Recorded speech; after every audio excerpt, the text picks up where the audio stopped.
matagutlo, matagadlaw. Adunay mga panghitabo didto sa kauluhan. Panghitabo sa gawa sa atong nasod ug adunay mga panghitabo dinhi sa atong dapit. Mga panghitabo nga mao'y makapaikag sa katawhan nga mabinantayon sa lakat ug dagan sa panahon karon. Itanyag ning istasyon DXSR ang 7 o'clock Breakfast News.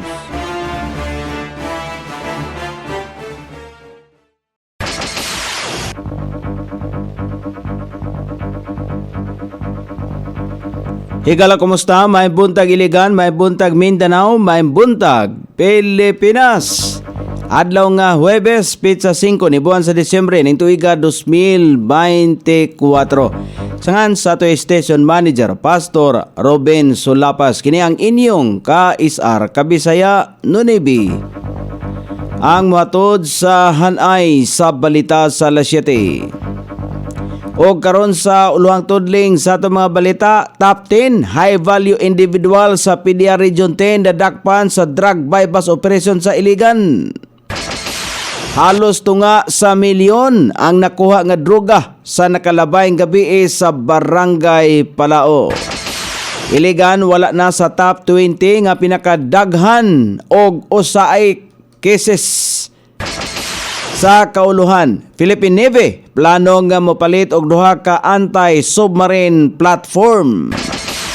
Kapalaran sa mga sundalong nalambigit sa isyo sa confidential funds sa Office of the Vice President, posibleng dili maayo ang sangputanan. Bureau of Immigration posibleng magpasaka og kaso batok kang kanhi Presidential Spokesperson Secretary Harry Roque. Kapin sa 50,000 ka mga individual ang apektado sa share line. Balita sa gawa sa nasod, pinakaidaran nga lalaki sa tibuok kalibutan namatay sa edad nga 112. Balita sa kinabuhing Kristohanon, politiko sa Malaysia giauhag ang pagpatuman sa Bible study ngadto sa mga pampublikong tulunghaan. Kini ang uluhang tudling sa itong mga balita nga dalit kanato ning istasyon. DXSR 106.7 sa inyong FM dial. Ang buktong radyo sa dakbayan siligan nga nagsibiya sa balang kasulatan, pinasubay sa inspired and preserved. Not simply dictated, King James Version sa Anchor Broadcasting Corporation. O karon sa kompleto nga detalye, nadakpan sa bypass operation sa Iligan City Police sa Station 1 ang top 10 nga high value individual sa Philippine Drug Enforcement Agency. Ang suspek usa ka mekaniko og residente sa Purok 5A, Barangay Luinab, sakop ning dakbayan sa Iligan. Napalitan ang suspek og usa ka small size sachet sa gituang droga nga mobalor og 500 pesos. Nakompiska usab gikan kaniyang usa ka medium og duha ka large size sachet sa gituang shabu. Gidala ang suspek sa estasyon sa kapulisan kon diin giandam na ang kaso nga paglapas sa 9165 batok ngadto kaniya. Gibanabanang nga tunga sa milyon ka pesos ang nakuha nga droga sa Purok 15 Barangay Palao ning syudad sa Iligan sa nakalabayng gabi. Base sa taho nagpahigayon ang kapulisan og manhunt Charlie operation niadtong higayon na batok sa usa ka wanted person. Apan maoy ilang nasigpatan ang duha ka lalaki nga daw adunay gitunol o gigunitan. Dihang gidulan sa kapulisan usa nini ang nakamalay og daling misibat samtang ang isa ang gisikop human nakuhaan sa iyang posisyon og shabu nga nagkantidad og kapin sa 431,000 pesos. Ang suspek nadakpan ana sa sakto nga pangidaron og lumulupyo sa Purok 6B, Barangay Santo Rosario ning syudad sa Iligan. Wala na ang iligan sa talaan sa pinakadaghan o mga kaso sa online sexual abuse and exploitation against children. Sumalabak ang Armien Aloro, ang kanhi officer in charge sa City Social Welfare and Development. Numero 1, kaniadto ang iligan sa pinakadaghan og usaik. Sumala pa ni Aloro, nahimo kini sulod sa duha ka tuig lamang. Tuig 2022 dihang gisugdan nila ang pagpaningkamot sa pagsumpo sa usaik. Apil sa mga nahimo sa administrasyon ang pagpasar og usaik og expanded usaik ordinance pinaagi kang Konsehal Queenie Belmonte. Ang committee chairman on social services na organisar og na institutionalize ang task force usaik. Gitudluan kung natudluan ang iligan sa International Justice Mission kalabot sa internet crime against children. Isi parte sa capacity sa task force sa case build-up. Gitudluan ang mga bata nga paglikay sa abuso o gi-orient ang mga barangay sa angay buhaton kung adunay online nga pag-abuso sa mga bata sa ilang lugar. Naapil usab ang iligan sa Tri-City Justice Zone. Diin, partner sa syudad ang Department of Justice ug ang Supreme Court sa paningkamot sa pagsumpo sa usaik sa 2023. 11 ka operasyon ang napahigayon samtang siyam ka operations usab ang gilusad sa tuig 2024. Sukad sa 2023, 13 na ang nakonbikto, 28 na usab ka mga bata ang narescue. Sukad sa 2024, aduna pay 14 ka mga kaso nga padayong gidungog sa hukmanan. Dugang pa ni Aloro, gawas sa pag-impusar sa balaod kontra abuso sa mga bata, adunay aftercare sa mga nakalingkawas aron na masiguro nga maproseso ang ilang trauma. Kung kaabag sa paghatag og intervention ang dangpanan sa kabataan. Gipasalig usab niya nga hugot ang pagtago sa identity sa mga biktima o sa mga suspect. O karon sa balita sa kauluhan, giplano na sa Philippine Navy nga ang pagpalit og duha ka anti-submarine platforms. Sumalabak ang Philippine Navy spokesperson for the West Philippine Sea, Rear Admiral Roy Vincent Trinidad, na sumiti na nila ang proposal alang sa pagpalit og duha ka corvettes nga adunay anti-submarine capability. Dako sumala pa niya ang panginhanglan sa Pilipinas nga makapalit og dugang modernong barko tungod sa migrabe nga hulga sa mga kadagatan. Sa kasamtangan, adunay duha ka missile frigate ang Pilipinas nga may anti-submarine capability. Mao ang BRP Jose Rizal ug ang BRP Antonio Luna. Samtang sumala pa kang Trinidad, plano usab sa Philippine Navy nga magmugna og teknolohiyang adunay kapasidad nga mag-detect og mga submarine samtang kini ania sa sulod sa mga kadagatan sa Pilipinas o anaa sa ilalom sa gitawag sa Sea Lines of Communication.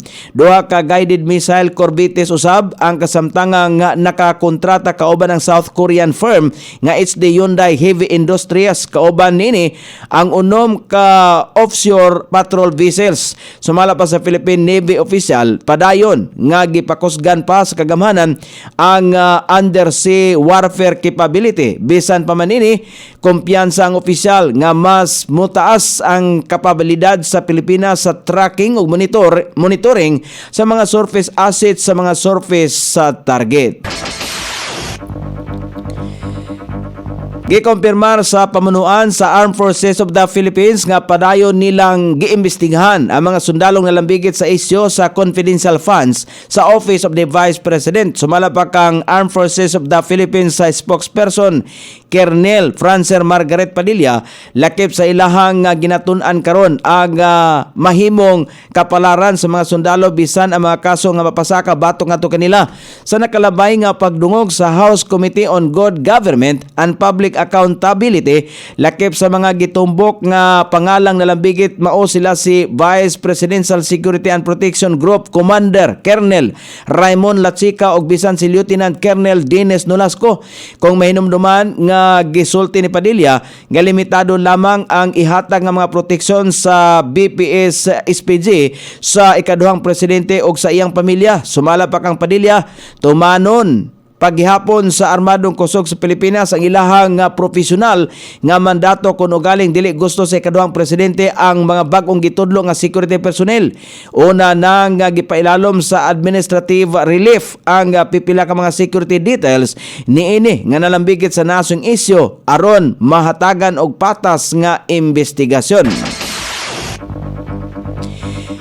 Giton na karon sa Bureau of Immigration ang mga kasong mahimong ipasaka batok kang kanhi Presidential Spokesperson Secretary Harry Roque. Kini ang adunay kalabutan sa illegal nga pamaagi sa paggawas niini sa nasod luyo sa warrant of arrest nga gipasaka batok ngadto kaniya sa Quad Committee sa Kamara. Una na nga giangkon sa kanhi opisyal nga nakagawas na kini sa Pilipinas. Gihimo ni Roque ang pahayag dungan sa pagpanumpa nini sa embahada sa Pilipinas sa United Arab Emirates alang usab sa counter affidavit sa gipasaka sa DOJ nga adunay kalabutan sa pagkalambigit sumala pa nini sa illegal nga operasyon sa pugo sa nasod. Sa usa ka pahayag gipamugos ni Immigration Commissioner Joel Anthony Viado nga ang paggawas ni Roque sa nasod usa ka illegal kay walay nahitabong biyahe nini sa talaan sa ilang ahensya. Gitana usab sa ahensya ang posibilidad nga migamit si Roque og fake immigration clearance hinungdan aron makalusot kini sa United Arab Emirates. Kalabot ini mamahimong mag-atubang sa kasong falsification of public documents ang kanhi opisyal. Mukabat na sa kapin 50,000 ka mga individual ang natalang naapektuhan sa mga pag-ulan o pagbaha nga hinungdan ini mao ang mipatigbabaw nga share line. Subay sa datos sa DSWD mukabat na sa 13,192 ka mga pamilya ang apektado sa kalamidad nga miigo sa Bicol, sa Western o Central Visayas, equivalent sa 55,000 ka mga individual. Moabot usab sa 431 ka mga pamilya o 1,545 ka mga individual ang kasamtangang nagpabilin pagkaron sa mga gikatudlong evacuation center sa mga lugar nga naapektuhan. Ana sa 26 ka mga pamilya ang nanimuyo karon sa ilang tagsa-tagsa ka mga paryente human nga naapektuhan sa nasong kalamidad. Gisiguro usab sa Department of Social Welfare and Development nga magpadayon ang ilahang hinabang sa mga naapektuhang lugar. Padayon usab nga pagpakigtamayayong sa ahensya sa mga lokal nga kagamhanan o non-government organization aron masigurong mahatagan gayod ang tanang mga nabiktima sa kalamidad. O karon sa balita sa gawas sa nasod, gikataho nga namatay si John Tinis Wood sa edad nga 112. Ang pinakaidaran nga lalaki sa tibuok kalibutan sumala pa sa taho sa Guinness Book of World Records. Gipanganak si Tinis Wood kaniadtong ika-26 Agosto sa tuig 1912. Diin nakasaksi siya og daghang mga panghitabo sa kasaysayan. Sumala pa kaniadto ni Tinis Wood usa sa mga hinungdan nganong taas ang iyang kinabuhi mao ang iyang pagsigi og lakaw gikan pa kaniadto sa bata pa siya. Ayha pa namatay si Tinis Wood, nasaksihan pa niya ang pagkinabuhi sa iya ang anak nga babae, 4 ka apo og 4 ka apo sa tuhod. O karon sa balita sa kinabuhing Kristohanon, giawhag sa usa ka politiko sa nasod sa Malaysia nga ibalik sa mga pampublikong tulungaan ang pagpahigayon og Bible study. Sumala pa sa nasoding politiko, ang pagpahigayon og Bible study makatabang alang sa moral og espiritual nga kalambuan sa mga sumusunod nga henerasyon nga mga taga Sarawak. Giila usab sa nasoding politiko ang dako nga kabahin sa mga Kristohanon sa kalambuan sa Sarawak. Sa taho nga ang Sarawak ang naasoing estado sa Malaysia mao ang pinakadako og pinakadaghang Kristohanon, diin lapas pa sa 50% sa mga katawhan kung ikumpara sa ubang estado sa naasoing nasod. O karon sa kahimtang sa pagbanabana sa dagan sa panahon, ang share line padayon makaapektar sa eastern section o sa northern Luzon. Northeast monsoon o hanging amihan ang makaapektar sa dakong bahin sa Luzon. Ang Batanes, Cordillera Administrative Region, Ilocos Norte o ang ubang bahin sa Cagayan Valley, Metro Manila o ang ubang bahin sa nasod lakip ng Mindanao ang makatagamtang paghihapon o madag-omon nga kalangitan inubanan sa patak-patak ka mga pagulan karong adlaw, ilabi na sa panahon sa hagapunon og sa sayong taknas kagabion. Kini epekto sa hanging amihan, shear line og localized thunderstorm. Sukod sa temperatura dinhi sa dakbayan siligan, ang kabugnaon ana sa 25 ug ang kainiton mosangko sa 31 degrees sentigrado. Ang adlaw misilang kaganiha sa alas 6:08 ug mosawop unya sa alas 5:26 sa sayong takna sa kagabhion.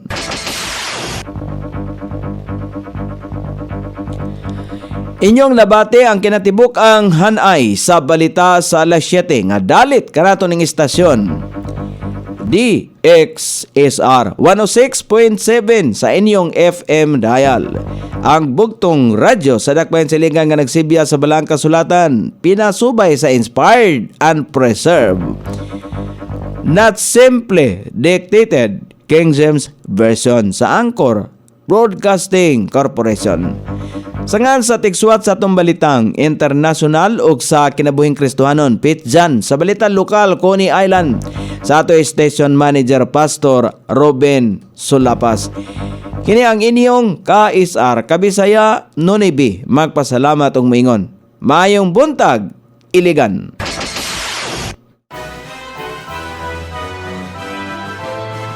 Inyong nabati ang 7 o'clock breakfast news hangtod na usab og mga adlaw sa samang takna o sa samang istasyon.